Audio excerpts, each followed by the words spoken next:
कृष्ण कृष्ण।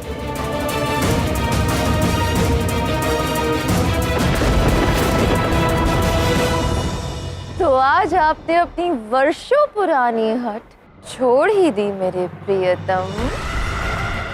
अंततः मेरा हाथ थामने आपको आना ही पड़ा। मैंने हार नहीं मानी है लक्ष्मी। आप जानते हैं ना, आप स्वयं चलकर मेरे समीप आए। अपनी पराजय स्वीकार करने में थोड़ा समय अवश्य लगेगा, किंतु कोई बात नहीं, मैं हूं ना, सब ठीक हो जाएगा। मैं यहाँ क्यों आया हूँ ये पहले सुन तो लो। मैं यहाँ बस इसलिए आया हूँ क्योंकि राधा ने मुझे यहाँ भेजा है। यदि मैं अपनी बात करूँ तो मैं स्वयं यहाँ पे कभी नहीं आता, कदापि नहीं आता लक्ष्मी। पर अब यहाँ आया हूँ तो राधा के आदेश का पालन भी मुझे करना ही होगा। आओ, हाथ थाम लो मेरा। श्री कृष्ण का राधा के प्रति दृढ़ विश्वास अद्भुत है महादेव। हाँ गौरी, श्री कृष्ण और देवी राधा का प्रेम अत्यंत अद्भुत है। कहीं आपको ये भ्रम तो नहीं कि आप यहाँ से पुनः लौट सकते हैं? क्योंकि राधा के समीप अब आप कदापि नहीं जा पाएंगे।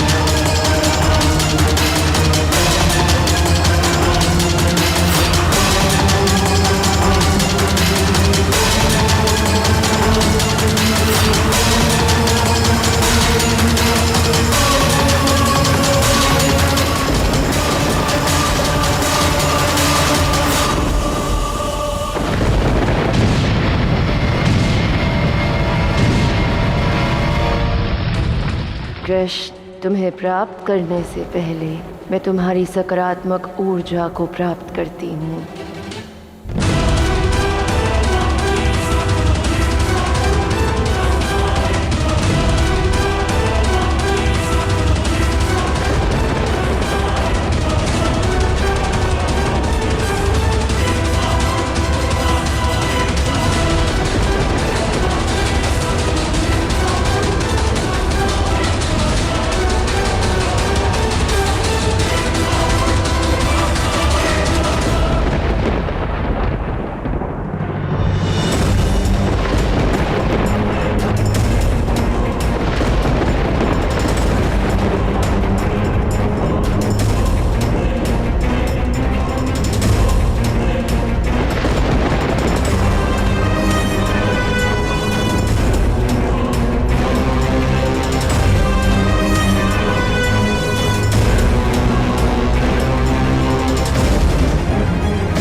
ये कैसे संभव है महादेव?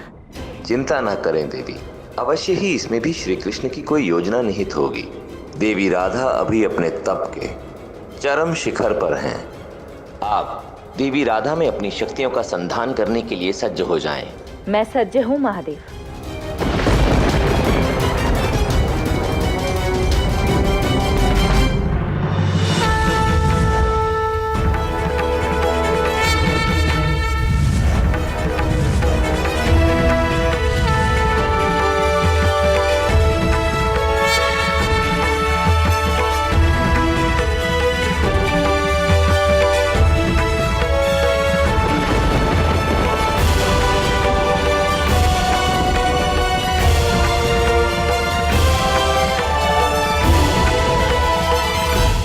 महादेव, एक और राधा की शक्ति बढ़ती जा रही है और दूसरी ओर श्री कृष्ण की शक्ति कम होती जा रही है।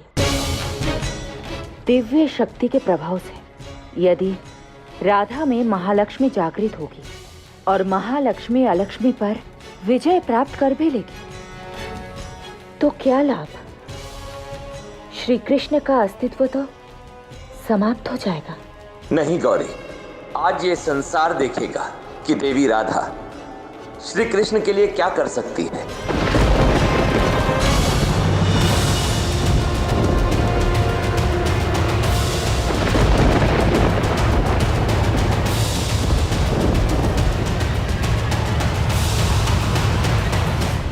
तुम यही चाहती थी ना कि मैं तुम्हारा हो जाऊं?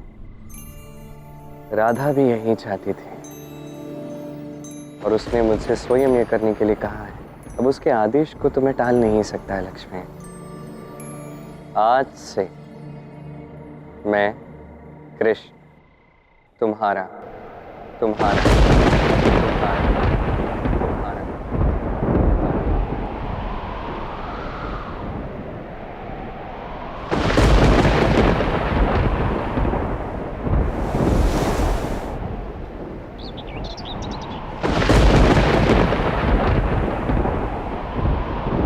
कितने वर्षों से मेरी केवल यही इच्छा थी कि आप सदैव के लिए मेरे हो जाएं।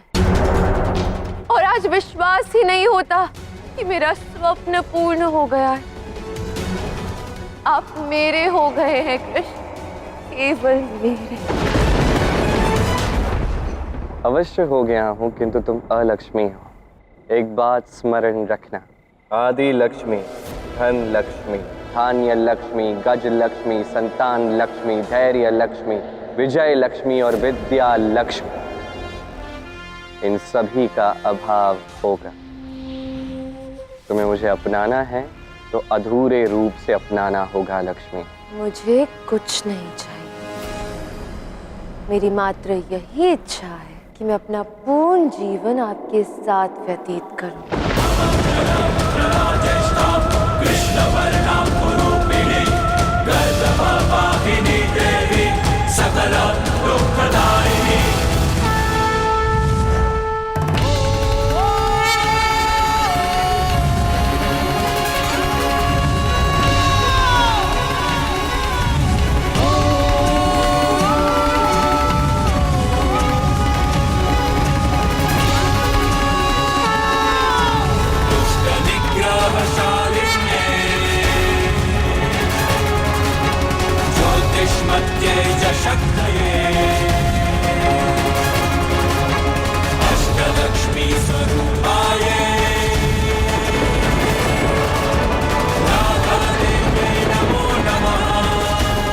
ये कैसी ऊर्जा है?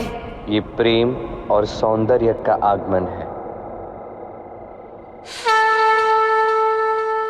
देवी महालक्ष्मी।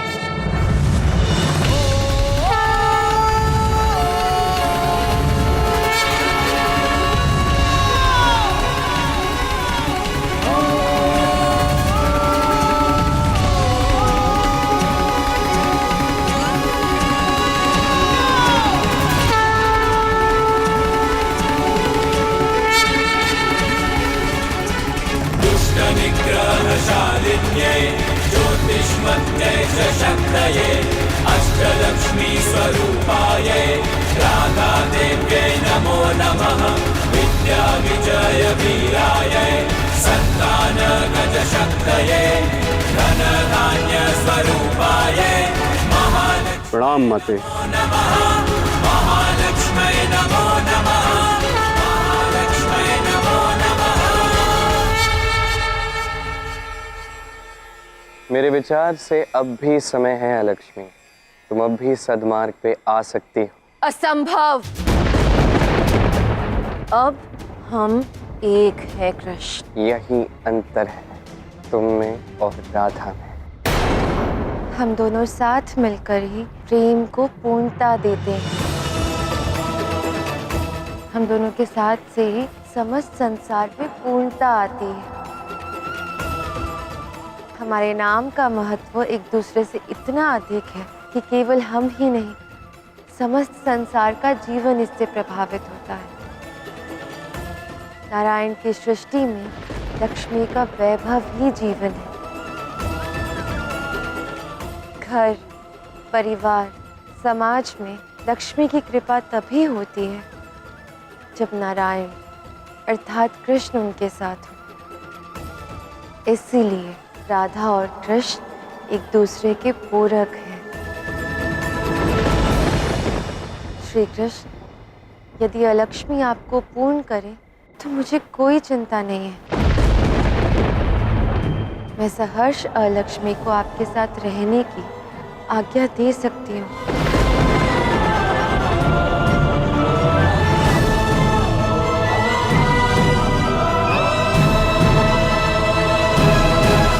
देखा लक्ष्मी, ये ऐसे समय पे नेत्र बंद हो जाते हैं। देखा राधा ने कितना बड़ा बलिदान दिया है, कृष्ण को त्याग दिया राधा ने। जिस प्रेम से, जिस नाम से उसका अस्तित्व जुड़ा है, उसे त्याग दिया, क्योंकि वो मुझे कभी अधूरा नहीं देखना चाहती, मेरे नाम को अधूरा नहीं देखना चाहती। किंतु मैं अपने प्रेम का त्याग नहीं कर सकती। मेरा ये मानना है कि जिससे हम प्रेम करते हैं उसे पाना अति आवश्यक है। यही तो अंतर है तुम में और राधा में। तुम्हारे लिए प्रेम क्या है? तुम किसी को चाहती हो, उसे पाना चाहती हो, बस। ये प्रेम नहीं है। राधा का प्रेम, वो प्रेम जो तुम्हारे प्रेम से कहीं अधिक श्रेष्ठ है, उसने वो प्रेम त्याग दिया इस संसार के कल्याण के लिए। राधा का प्रेम त्यागमय है लक्ष्मी। यदि प्रेम में त्याग हो तभी वो प्रेम है, अन्यथा प्रेम प्रेम नहीं, स्वार्थ की सिद्धि है। राधा के प्रेम में सकारात्मक भाव उत्पन्न होते, वही तुम्हारे प्रेम में केवल दुष्टता और स्वार्थ की गंध आती है। तुम अपने आप को अत्यंत शक्तिशाली और राधा को दुर्बल समझती हो ना? अब तुम देखोगी राधा की शक्ति।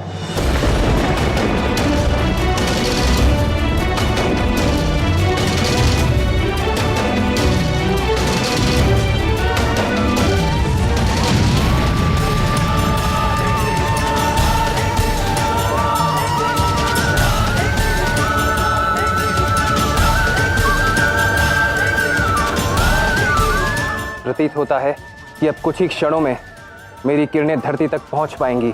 सही कहा चंद्रदेव आपने। धीरे धीरे हम पुनः शक्तिशाली होते जा रहे हैं।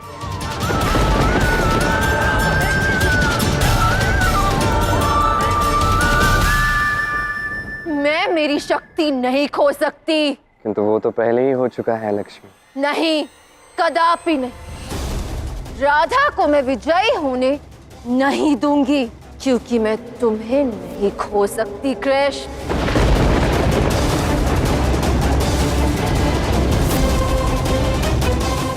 मैं राधा की समस्त शक्ति को अवशोषित कर लूंगी। तुमने कृष्ण को पाया ही कहाँ है जो उसे खो दोगे? मैं तुम्हारा प्रेम नहीं, केवल एक इच्छा हूँ, और ये इच्छा लक्ष्मी, इसका कभी अंत नहीं होता। और यदि तुम इसे प्रेम भी समझ रही हो तो बस इतनी सी बात समझ लेना, कभी छल और बल से प्रेम को पाया नहीं जा सकता। तुम जो कहना चाहते हो कहो कृष्ण, किंतु मेरा अधिकार है तुम पर, और मैं अपना अधिकार लेकर रहूंगी।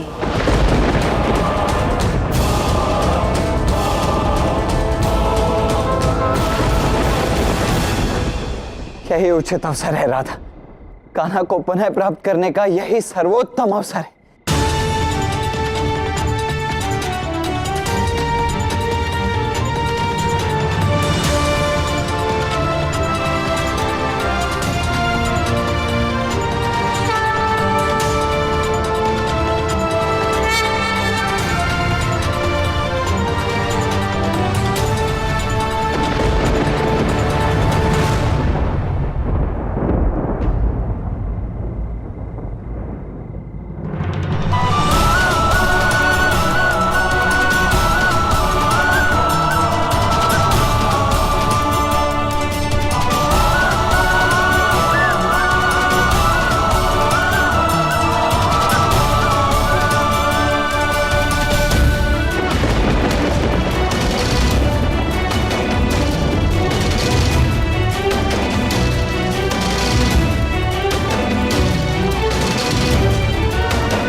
हो रहा है, इसका क्या परिणाम होगा?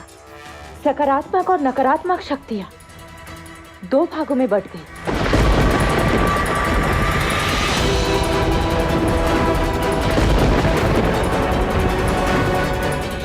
श्री कृष्ण की मंशा क्या है? ये मेरे आराध्य श्री कृष्ण की दिव्य एवं अनोखी लीला है। अब जो भी होगा उसे ये ब्रह्मांड युगों युगों तक स्मरण रखेगा। लक्ष्मी ने मेरा हाथ नहीं छोड़ा, किंतु राधा ने मेरा दूसरा हाथ थाम लिया है। अब तुम जो कुछ भी कर लो लक्ष्मी, तुम मुझे कभी छीन नहीं सकती।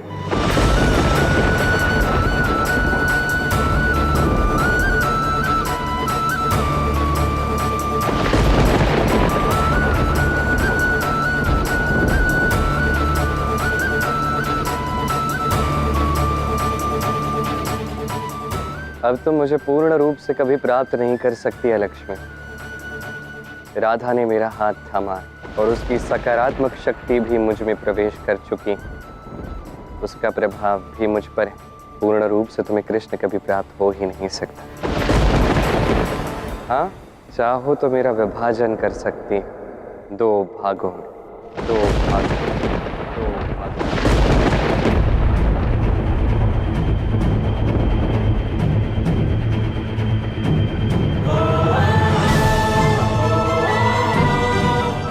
एक हिस्सा तुम्हारे पास रहेगा, एक हिस्सा रहेगा राधा के पास।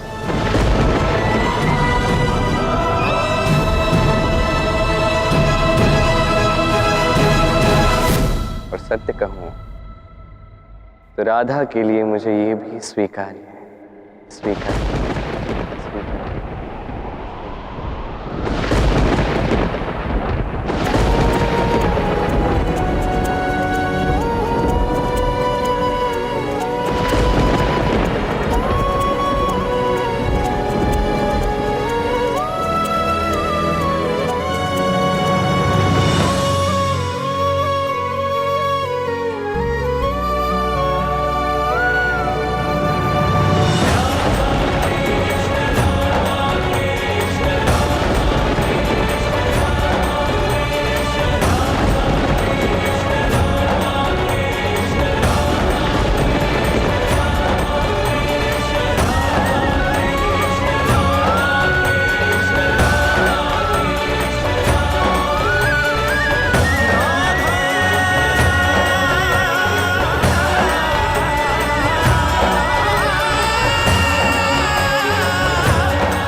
कृष्ण, मुझे आप अपूर्ण नहीं चाहिए।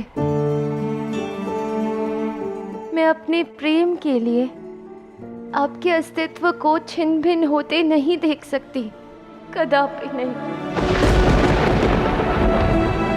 ये क्या कह दिया कृष्ण आपने? मुझे आपका हिस्सा नहीं चाहिए। आपके कहने पे मैंने युद्ध लड़ा, किंतु अब मैं अपनी पराजय स्वीकार करती हूँ, स्वीकार करती हूँ, स्वीकार करती हूँ।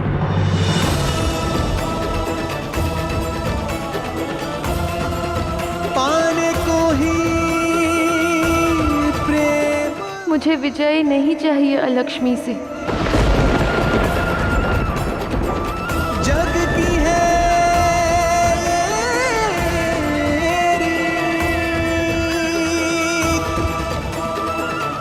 प्रेम अर्थ समझाएगी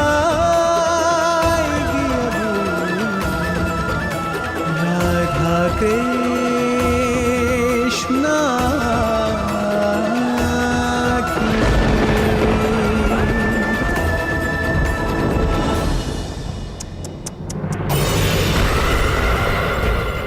कृष्ण, बड़े दुख में लग रहे हैं आप। अब राधा आपके जीवन से सदैव के लिए जा चुकी है।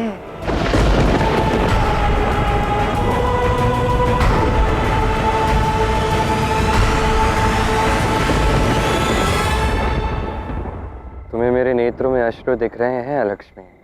ये आनंद अश्रु है। राधा हारी नहीं है, उसने राधा कृष्ण को विजय कर दिया है।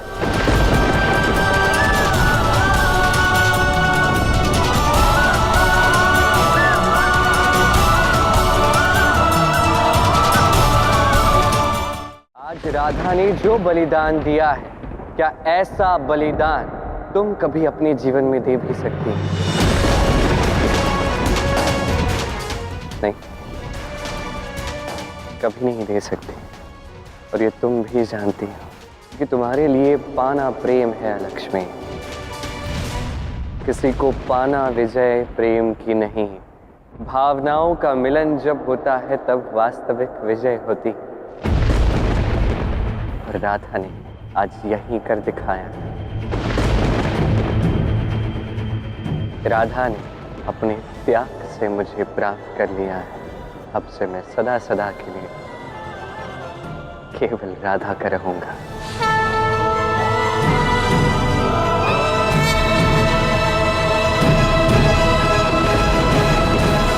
मात्र एक क्षण के लिए अपना अहंकार, अपना मोह, अपनी महत्वाकांक्षाएं त्याग दो। बस सोच के देखो कि क्या हुआ है। सोचो कि क्या वास्तव में ये तुम्हारी विजय है। इसके आगे मैं कुछ नहीं कहूंगा।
राधा, अपने वास्तविक रूप में पुनः लौटाओ।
राधा, कृष्ण, मैं आप दोनों का आभार व्यक्त करना चाहती हूँ।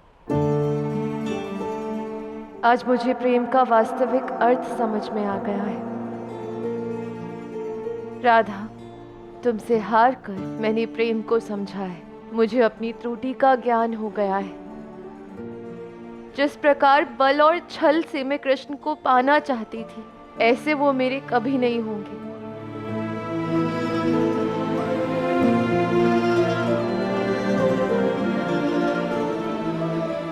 मैं अब द्वारका से जा रही हूँ और जैसे राधा ने आपको पाया है वैसे ही मैं भी पाऊंगी कृष्ण।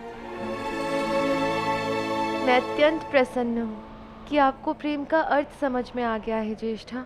मैं तुम्हारी ऋणी हूँ राधा, इसलिए मैं वचन देती हूँ कि जिस भी घर में प्रेम या त्याग नहीं होगा मैं उस घर में प्रवेश करूँगी।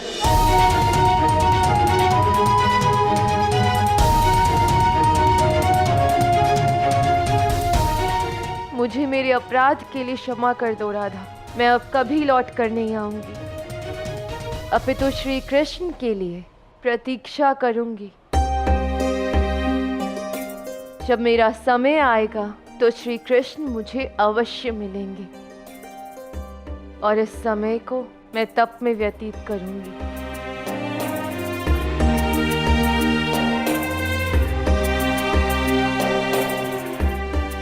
ज्येष्ठा, थोड़ा विलंब हुआ है किंतु आपने प्रेम के सत्य को जान लिया है।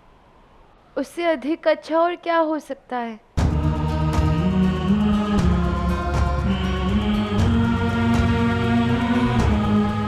इसकी कोई आवश्यकता नहीं है लक्ष्मी। तुमने अपनी भूल स्वीकार की, सद्मार्ग चुना, यही मेरे लिए श्रेष्ठ है। यदि तुम वास्तव में सद्मार्ग पे आई हो तो आज मैं तुम्हें आश्वासित करता, भविष्य में एक ऐसा समय अवश्य आएगा जहां मैं तुमसे मिलूंगा।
महालक्ष्मी की, महालक्ष्मी की, महालक्ष्मी की, महालक्ष्मी की, महालक्ष्मी की,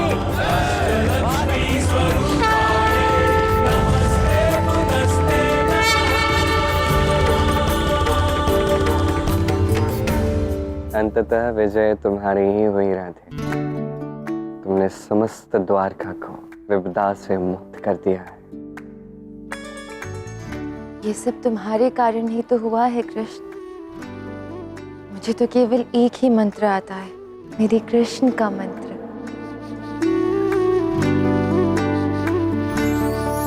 वास्तव में राधा और कृष्ण ने अपने असीमित प्रेम से हम सबकी रक्षा की। इसीलिए बोलो राधा कृष्ण की, राधा कृष्ण की, राधा कृष्ण की।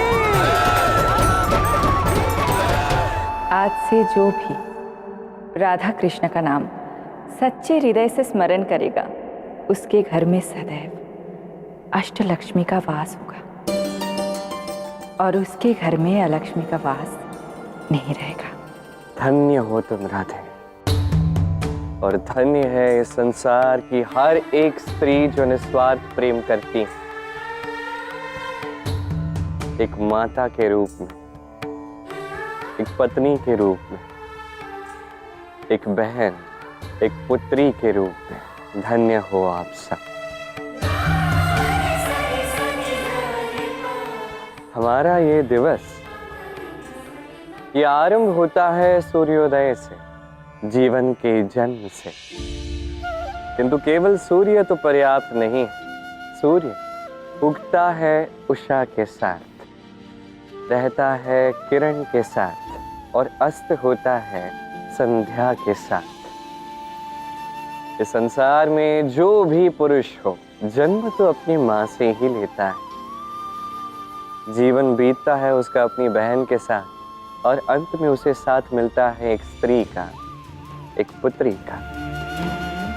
शरीर को आत्मा का साथ चाहिए, मन को चेतना का साथ चाहिए, रोग को औषधि का साथ चाहिए, भगवान को भी भक्ति का ही साथ चाहिए। इस संसार का हर एक पुरुष स्त्री के बिना अधूरा ही है। इसलिए तो शिव से पहले गौरी का, राम से पहले सीता का, नारायण से पहले लक्ष्मी का नाम, और इसीलिए राधा कृष्ण का प्राण है।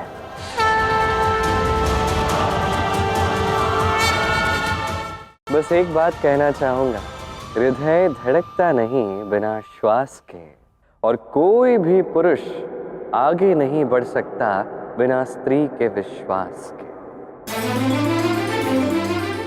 आज राधा के साथ साथ इस संसार की हर एक नारी को बस हृदय से नमन करना चाहता। मैं नारी शक्ति की इस अद्भुत प्रेम, त्याग और दिव्य ऊर्जा के समक्ष नतमस्तक हूं।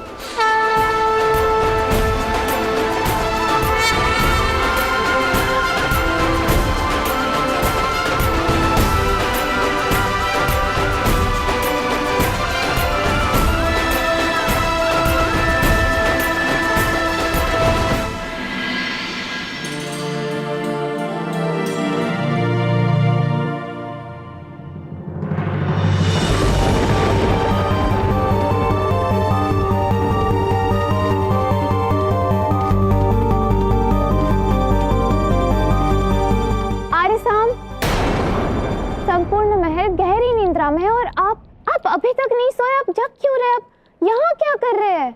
लक्ष्मण, देवी लक्ष्मी के यहाँ से जाने के पश्चात संपूर्ण महलवासी अत्यंत ही चैन की निद्रा सो रहे हैं, किंतु यहाँ देवी लक्ष्मी की अनुपस्थिति में मेरी चिंता और बढ़ गई है। वो जब यहाँ थी तो मुझे एक नया विश्वास जागा था। मुझे लगा था कि मैं कुछ कर सकता हूँ, मैं पिताश्री को पराजित कर सकता हूँ, परंतु अब मुझे पुनः असफलता अनुभव हो रही है। आपकी ये चिंता उचित है। हमें कोई और मार्ग ढूंढना होगा। ये असफलता क्षणिक है। हाँ लक्ष्मण, तुम उचित कह रही हो। मैं इस प्रकार पराजित नहीं हो सकता। मुझे कोई ना कोई मार्ग अवश्य ही निकालना होगा, परंतु कैसे?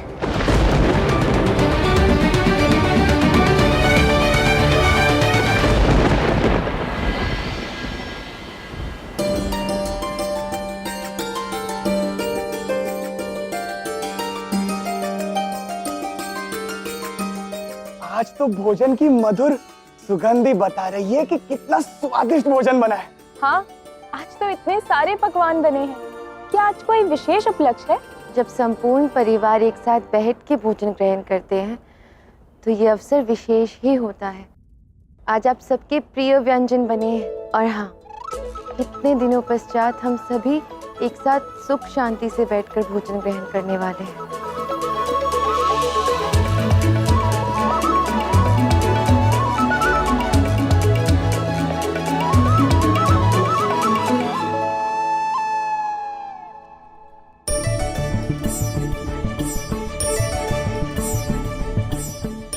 आज ये भोजन चक्कर तो ऐसा प्रतीत हो रहा है जैसे मानो द्वारका में आज न जाने कितने समय पश्चात इतना स्वादिष्ट पकवान बना हुआ है।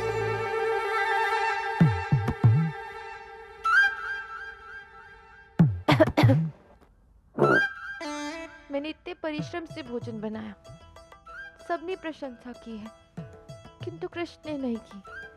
और खीर के विषय में भी कुछ नहीं कहा। कान्हा, आज भोजन के विषय में तुमने कुछ कहा नहीं। इतना स्वादिष्ट भोजन बना है द्वारका में, कुछ कहो। 100% स्वादिष्ट बना है।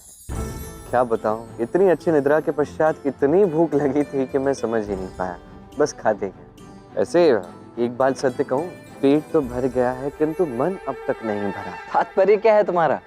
अब क्या बताऊं, बड़ी थकान अनुभव हो रही है। मन कर रहा है जैसे अपनी थोड़ी सेवा करवाऊं, पर अब क्या कर सकता हूँ, यहाँ पे तो सभी व्यस्त हैं। अनेक समस्याएं हैं लोगों के जीवन में, वो तो मेरी सहायता नहीं कर पाएंगे ना, इसमें मेरी कोई सेवा तो नहीं कर पाएगा। तो मुझे लग रहा है मैं स्वयं का मन बना लेता हूँ। ठीक है, कोई बात नहीं। कृष्ण, तुम कुछ ना ही बोलो तो ही उचित है।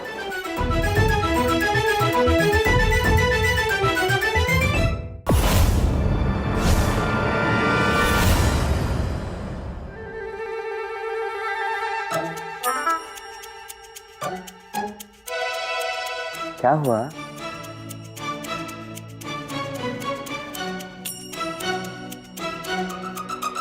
मुझसे कुपित हो?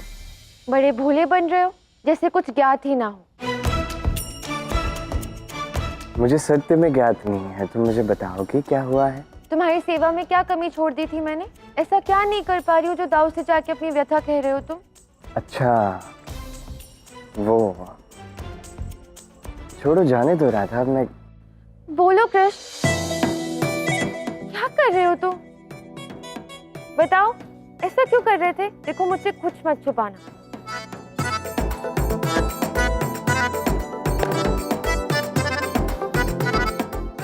मुझे ऐसा लग रहा था कि हमारा परिवार जो है थोड़ा अधूरा सा लग रहा है, भी पूरा हो जाए और भी कई सारे व्यक्ति हमारे परिवार में आ जाए तो ये प्रसन्नता जो है ये और भी अधिक बढ़ जाएगी ना। ये मेरे प्रश्न का उत्तर नहीं है। मुझे ये बताओ कि मैं क्या नहीं कर पा रही हूँ कृष्ण? देखो राधे, तुम मेरा अत्यंत ध्यान रखती हो, उसमें कोई संदेह नहीं है, परंतु मुझे ना ऐसा लगता है कि दिन भर इतना परिश्रम करने के पश्चात जो है बिना रुके मेरी सेवा हो, कोई आके मेरे पाँव दबाए, आहा कितना अच्छा लगेगा। कोई पंखे से मुझे शीतल हवा का आभास करा है, ओहो हो। और साथ ही यदि किसी ने मधुर संगीत गा के मुझे निद्रा में डाल दिया तो क्या ही हो जाएगा। किंतु मैं समझता हूँ तुम अकेली व्यक्ति इतने सारे कार्य कर ही नहीं सकती, मेरी इतनी सारी इच्छाएं तुम पूर्ण नहीं कर सकती और स्वाभाविक भी है। इसलिए मैंने सोचा कि महल में कुछ और व्यक्ति होने चाहिए जो मेरी सेवा कर सके। बस इतनी सी बात है कृष्ण, ये सब कार्य तो मैं अकेले ही कर लूंगी। इतने सारे कार्य तुम अकेली करोगी, थक नहीं जाओगी राधे? इसमें थकान कैसी कृष्ण? तुम्हारे लिए तो मैं कोई भी कार्य प्रसन्नता से कर सकती हूँ। अच्छा, मुझे संध्या के भोजन की व्यवस्था करने रसोई में जाना है, बहुत कार्य है, और जो भी मन में हो बता दिया करो। हाँ देखो, कह दिया ना आज। इतने दिनों से तुम ही व्यस्त थी, मैं कैसे कहता। ठीक है, अब जाओ कार्य करो।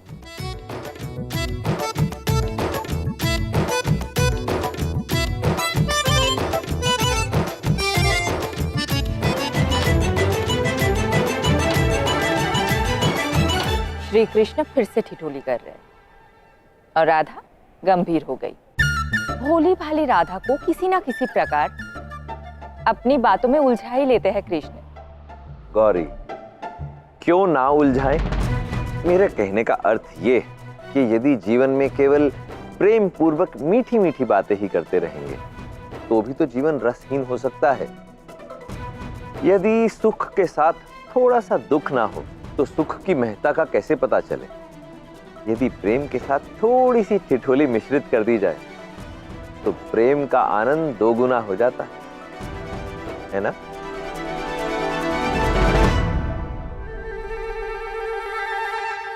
कान्हा, तुम अब भी बिल्कुल भी नहीं सुधरे। अब भी बालपन की भांति वैसे के वैसे नटखट हो तुम। अरे इतने यत्नों के पश्चात तो संपूर्ण द्वारका में इतनी शांति का, इतने आनंद का वातावरण बना है, और तुम हो कि उस पे भी यहाँ बैठे बैठे राधा को सताने में लगे हो। यदि कृष्ण होकर भी भोली भाली राधा को सताया ही नहीं तो कृष्ण होने का लाभ ही क्या है? अब बस आगे देखिए, आगे तो और भी अधिक आनंद आने वाला है। उचित कह रहे हैं आप महादेव। पूर्व कुछ दिनों से अलक्ष्मी के कारण महल में अत्यंत निराशा और दुख व्याप्त था। किंतु महादेव, राधा कृष्ण के जीवन में एक के बाद एक समस्याएं क्यों आती? जीवन का यही नियम है, दुख के पश्चात सुख, सुख के पश्चात पुनः दुख। अब देखें भविष्य में क्या होता है।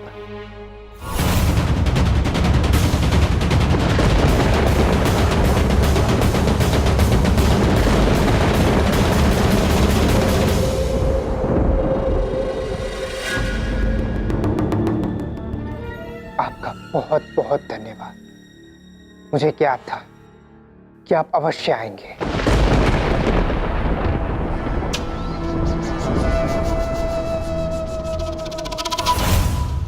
कहो सांब, तुमने मेरा आह्वान क्यों किया? गुरुदेव, अलक्ष्मी जैसे असीम नकारात्मक ऊर्जाओं की स्वामिनी तक पराजित होकर द्वारका से जा चुकी है। अलक्ष्मी चली गई, किंतु उसकी नकारात्मकता ने महल को प्रभावित किया है। इसके कारण द्वारका में सकारात्मक शक्ति अभी भी क्षीण है। नकारात्मक शक्तियों के विस्तार में कोई भी बाधा उत्पन्न नहीं होनी चाहिए। उन नकारात्मक शक्तियों को विस्तार होने से कैसे रोका जा सकता है? अश्वमेध यज्ञ।